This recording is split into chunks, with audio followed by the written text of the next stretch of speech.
کو وہ تازہ گلاب دیتے ہیں، خشک شاخوں کو وہ تازہ گلاب دیتے ہیں، بندگی کو پھر سے شباب دیتے ہیں۔ پڑھ لے درود غفلت نہ کر، خدا کی قسم تیرے سلام کا وہ اب بھی جواب دیتے ہیں۔ محبت سے پڑھیے الصلاۃ والسلام علیک یا سیدی یا رسول اللہ، الصلاۃ والسلام علیک یا سیدی یا حبیب اللہ۔ تو سامعین محترم، درود پاک کی بہت بڑی فضیلت ہے۔ ایک 7 سالہ بچی کا درود پاک پڑھنے کا واقعہ میں آپ کی سماعتوں کی نظر کرتا چلوں۔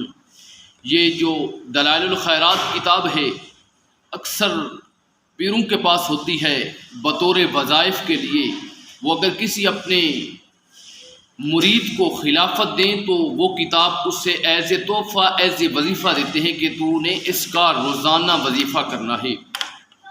وہ کتاب کے حوالے سے لکھنے والے سے کسی نے پوچھا، لکھنے والے کا نام ہے سلیمان بن ادھم الجزولی، کہ تو نے یہ پوری کتاب درود پاک کی لکھی ہے، اس کی کیا وجہ ہے؟ وجہ تو بتائیے کہ جس وجہ سے تو نے الف سے لے کر یا تک تو نے اس کے اندر درود پاک ہی لکھا ہے، تو نے اور کچھ بھی اس میں ایڈ نہیں کیا، نہ قرآن مجید کی آیت ایڈ کی، نہ تو نے کوئی حدیث ایڈ کی۔ اس کی وجہ تو بتائیے، کیا وجہ ہے؟ آخر پوری کتاب درود پاک لکھنے کا مقصد کیا ہے؟ وہ کہتے ہیں، لکھنے والے سلیمان بن الجزولی کہتے ہیں کہ میرے ساتھ ایک واقعہ پیش آیا تھا جس کی وجہ سے میں نے یہ پوری کتاب درود پاک کی لکھی ہے۔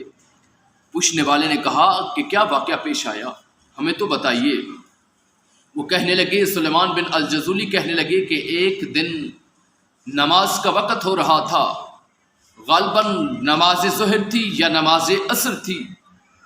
نماز کا وقت ہو رہا تھا لیکن میرے پاس پانی موجود نہ تھا۔ میں نے بہت کوشش کی، دائیں بائیں آگے پیچھے تلاش کرنے کی کہ میں پانی تلاش کر کے وضو کروں اور میں نماز ادا کروں۔ نماز کا ٹائم بھی جا رہا ہے، وقت گزر رہا ہے، انہیں یہ بھی خیال تھا کہ کہیں میری نماز قضا نہ ہو جائے۔ ان نے بہت کوشش کی لیکن کہیں کوئی ٹیوبویل کہیں کوئی نلکا نظر نہیں آیا، کہیں کوئی موٹر نظر نہیں آئی۔ لیکن تھوڑا سا وہ آگے چلے، انہیں ایک کنواں نظر آیا۔ جب انہوں نے کنواں دیکھا تو اس کی طرف چل دیے۔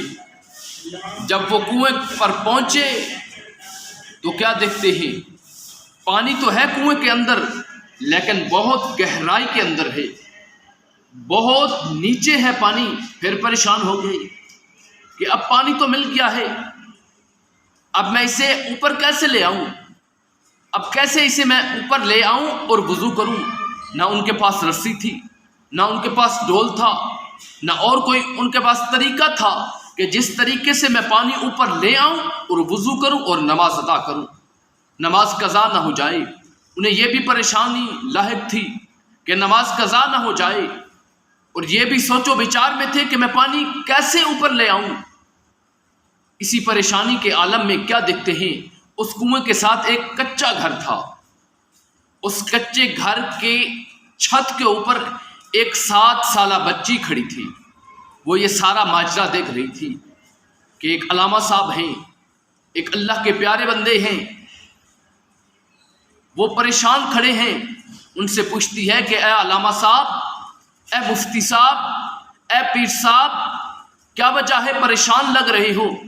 وہ کہنے لگے، اے بچی، مجھے پانی تو نظر آ رہا ہے، میں نے نماز پڑھنی ہے، نماز میری قضا ہو رہی ہے، پریشانی یہ ہے کہ پانی نیچے ہے اور میں نکال نہیں سکتا، میرے پاس کوئی ایسی چیز نہیں ہے، نہ رسی ہے، نہ ڈول ہے، نہ اور کوئی طریقہ ہے کہ میں جس طریقے سے پانی کو نکالوں اور وضو کروں۔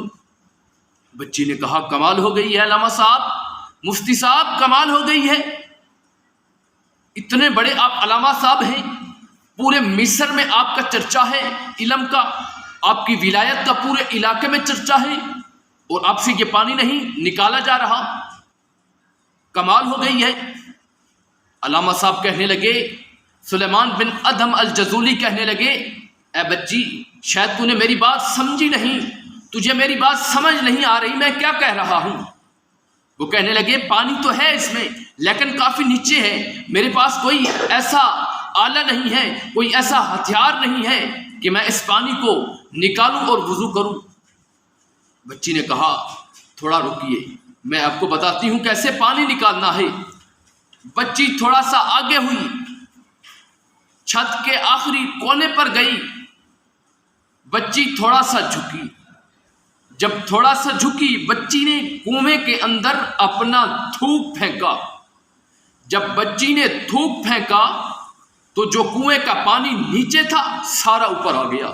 سبحان اللہ، سبحان اللہ، کیا بات ہے کہ چھوٹی بچی ہے، اس نے تھوک پھینکا، نیچے تھا کنویں کا پانی اور اوپر آ گیا۔ اور بچی کہنے لگی اے مفتی صاحب اب یہ پانی لیں اور وضو کریں۔ سلیمان بن ادھم الجذولی نے کہا اے بچی میں وضو تو بعد میں کروں گا، پہلے یہ بتائیں اللہ نے تجھے اتنا مقام اس عمر میں کیسے عطا فرمایا؟ وہ بچی کہنے لگی جب سے میں نے ہوش سنبھالا ہے، جب میں تھوڑی سی سمجھدار ہوئی ہوں، میں اپنے آقا کی بارگاہ میں کثرت سے درود پاک پڑھتی ہوں۔ سبحان اللہ، کیا بات ہے کثرت سے درود پاک پڑھنے کی، کتنا مقام ہے۔ ایک 7 سالہ بچی ہے اور اللہ کے محبوب کی بارگاہ میں کثرت سے درود پاک پڑھتی ہے۔ اللہ نے کتنا مقام عطا فرمایا کہ کنویں کا پانی نیچے ہے، اس نے تھوک پھینکا، کنویں کا سارا پانی اوپر آ گیا۔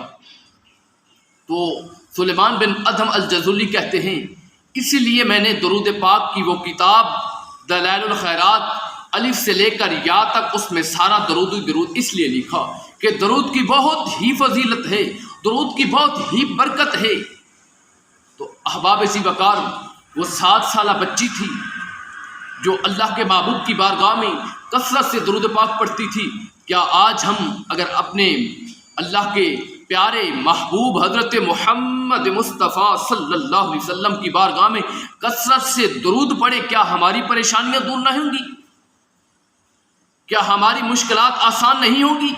یقیناً ہے ہماری مشکلات آسان ہو جائیں گی، ہماری پریشانیاں ساری دور ہو جائیں گی، ہمارے جو کام نہیں ہو رہے وہ کام ہو جائیں گے۔